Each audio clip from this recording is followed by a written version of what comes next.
Sup, AJT here.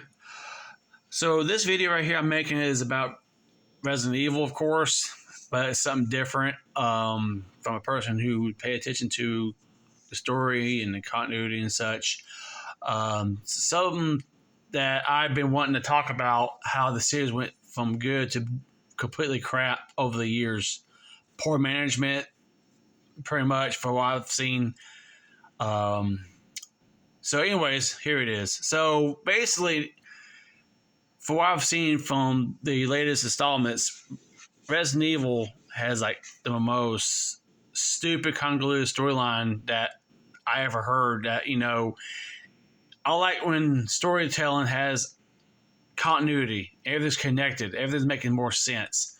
But the problem I'm seeing now is that Capcom doesn't care about that mess no more. There's too many time skips. There's too many one-off characters you never see again.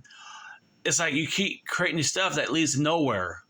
So basically, each like final boss, you fight a tyrant.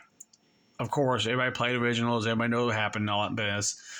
But if you pay attention to this particular game, Resident Evil Code Veronica, the most important story in the whole entire series, because it leads to nowhere.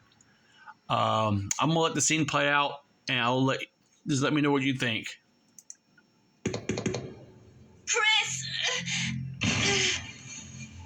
Well done, Chris. It turns out that Alexia's work wasn't much of anything. So now the only thing left is revenge. Let her go, Wesker.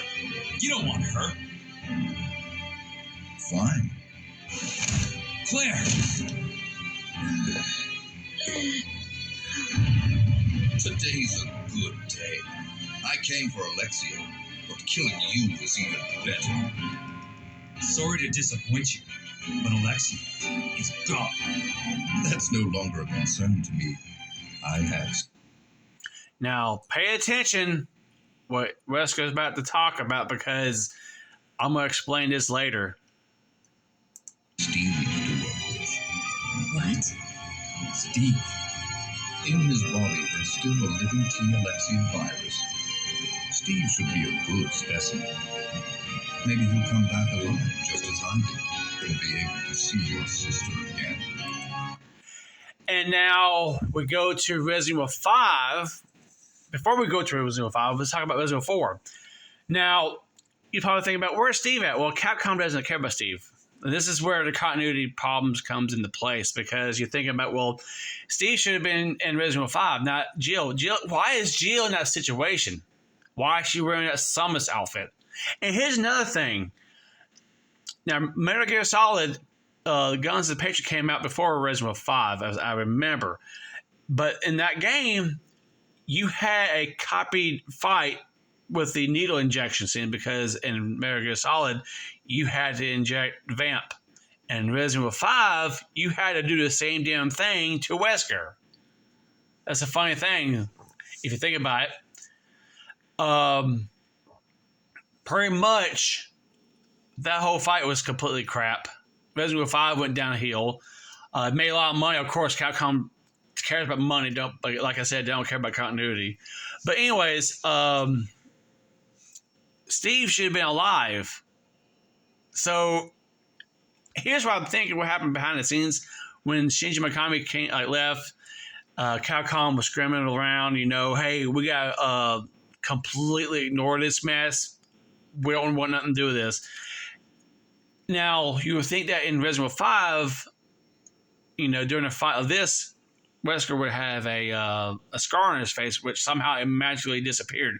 I think Capcom was trying to really completely ignore these games completely, because this game is so much better than 5 and 6 combined. And that's a fact. I don't care about opinion-wise. Code Veronica was probably the one of the best release they had. If they just pay attention to the story, because I'm clearly remember, you just saw it right here. Your sister, just as I did, and be able to see yours. Maybe he'll come back alive, just as I... See? It could be alive, but Capcom decided, hey, we ain't gonna have nothing to do with them. And then you have the Revelation games. Revelation 1 was probably my favorite. But Revelation 2 was like a PS2 port. You would think, well, are they going to bring back Steve? No. Not one bit. So here's another thing I noticed about Resident Evil 4, which it could have been better. I think what could have happened is have it where Sherry gets kidnapped because she has the virus from her dad still in her body. It would have made more sense. But since you turn into an action-packed game, something to do with the president's daughter, to me, it could have been better. But again, Capcom doesn't care. I can see the new direction it went to.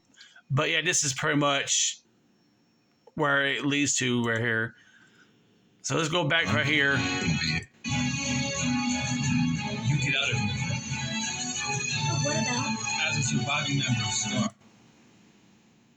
Okay, it's Sure, good. I'm not human anymore. But just look at the power I've gained.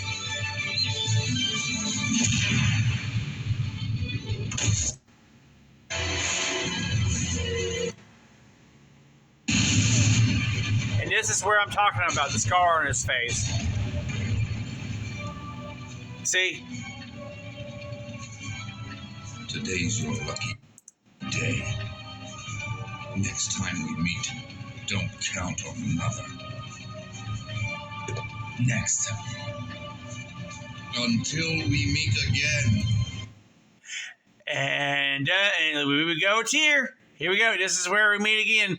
Now, you may notice, like, hey, why is it a lava level? You know, Capcom loves Star Wars, and this is the fight on Mustafar. So basically, what you're seeing is on Mustafar, of course, the boulder scene. He punches a rock. Yeah, who cares? Now, here's the problem with this game. I hate this game so much because Sheva's AI is so terrible. Look at this mess. Look at that. None of this makes any sense for Wesker being in this situation. There's no Steve. There's no mention of Steve. It's like Chris totally forgot about Steve. Thanks, Capcom. Now, here comes Jill. Here's another thing that irritates me the most about Resident Evil 5. Now, regardless of what happened, the whole completely shitty-ass story. Let's see. Let's skip right here. Okay.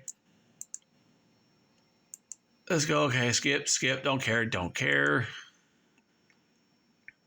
Now, here's my objection to this scene. This scene really pisses me off. It don't make no sense now.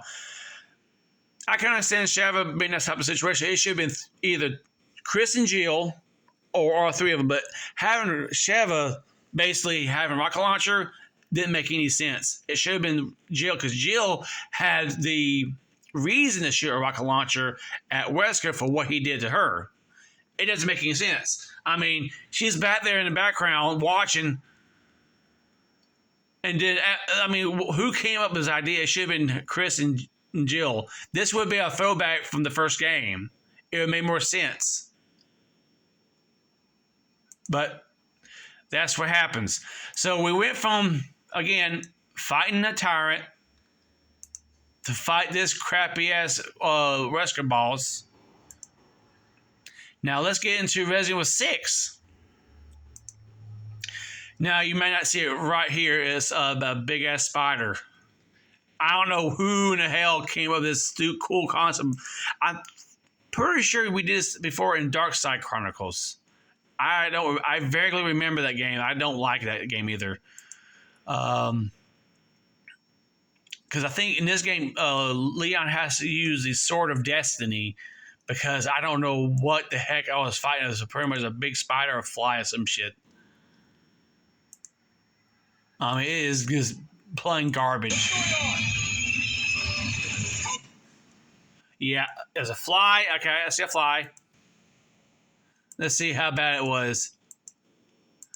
I don't even play this game no more. Yeah, I think it's a spider now. Yeah, this is where the series went down. The identity crisis, because each game had its own unique gameplay. Then you had play as Ada with some kind of agent that came out of nowhere, had no explanation. You know, hey, it's just there for co-op. So Capcom pretty much copied from Gears of War. And then that's another thing about Resident Evil 5 I didn't like. It copied from not Resident Evil, but Gears of War. Now, Gears of War copied from Resident Evil 4 because I remember the gameplay because Resident Evil 4, of course, came out before Gears of War. They copied that, but it changed the unique of it. Then Resident Evil 5 copied from Gears of War with the co-op system. Yeah. And there you go. There's a spider right there.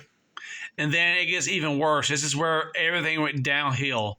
So, again, it was with you. You went from fighting a tyrant, fighting a worm-like creature, Wesker, which was terrible, to a fly spider in Resident Evil 6. And then you had to fight Simmons as a T-Rex. I guess somebody must have watched Jurassic Park multiple times and said, hey, let's add a T-Rex into this fight. And this is where everything went downhill. I hate this fight. I remember this damn fight. It was so stupid. Dumb. And this is why we got Resident Evil 7, 8, and 9 coming out with FPS. Now, as a person who played freaking 7, pretty much Requiem is copy and paste in 7. It is a copy and paste scary game. That's it. That's all you're doing. And I saw the release date. I saw the stuff that come in with. Why the hell would I want Grace to wear anything from the live action Resident Evil Apocalypse outfit? That is so stupid. I mean, and here's the problem with Resident Evil. Like I said before, there's too many time skips. There's too many one-off characters. And then Capcom has convoluted this whole entire mess saying that the remakes are now canon. That doesn't make any sense. You're saying Remake Evil 3 is canon. The way it came out, that game was rushed, super rushed. We made so much content. That's not canon. That doesn't make any sense. They made Remake Evil 2 too modern. It's set in the 90s. You got to understand the concept of the timeline. It doesn't make any sense. The logic is, oh my God, the logic is hurting my head. Oh, I'm going to probably need me an aspirin because it gets worse from there. Beyond. I don't know why people accept this. It's going downhill. It is going downhill. It's like, I want to fight a tyrant. I don't care about fighting a T-Rex. Lady D, here's what they could have done in Resident Evil 7. Have it where Lady D was somehow related to the tyrant from Resident Evil 1. It would make her, I guess, her brother. It would make more tied into Resident Evil 1. It would make more sense. But, hey, it's Capcom for him. And this is where the direction they're going with. It went from being a B movie to an A-list movie. All because they wanted that money in the live action movie, the Paul Anderson movie. Holy crap, I hate those movies. Oh, every opportunity they had was right here in this game, and they just blew it. A whole bunch of people watched, and there's nobody can do anything about it. You have some people who left the company because they want to do other things. But yeah, Resident Evil 4, it could have been better. I hated the remake. They turned it too much like a Souls-like. I didn't like it. I hated it. I refused to finish it. I don't care the whole level. I hate when Ashley got in that stupid machine and you had to do all this fighting because she had to knock over that stupid-ass wall and she took her damn time. God, that game pisses me off. I mean, you had to use a Sword of Destiny. Is that so cool? Look, that's a Sword of Destiny. You had to use that to take down the spider. The Sword of Destiny. In Resident Evil 6, the Sword of Destiny. Look at that. This game doesn't make any sense. I don't know why people praise it oh my God, I love Resident Evil 6. Oh, I like Resident Evil 7, 8, and 9. It changed my whole perspective of life. Then you gotta pick that Sword of Destiny, set it up, let the lightning strike. Look at that. Boom, stab. There you go. Use a zombie as a decoy. You do all this stupid. Look at that. Look at that. See, this is bad. That's bad. So yeah, Capcom's talking about, we're gonna make a reboot. You already screwed everything up. You keep doing these damn useless time skips for nothing. Fix your damn game. I just want this. I just want back to the basics. Like, this is Resident. This is peak right here. I'm not talking about Chris's ass. This is what I wanted in Resident Evil, I guess.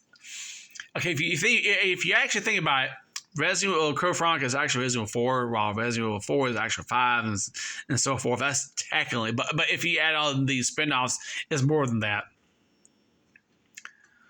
But yeah, this is pretty much garbage. I don't care about the new installment because it's, again, from what I've been seeing, it's just copy and paste. I don't care no more.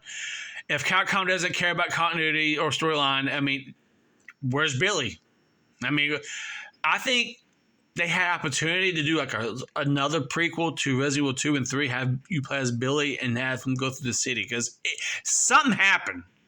Because, of course, we all know what happened, but there's more leftovers. It doesn't make any sense. But yeah, that's my take on it. That's just, I mean, I have no idea where Resident Evil is going now because the Capcom doesn't know what they're doing.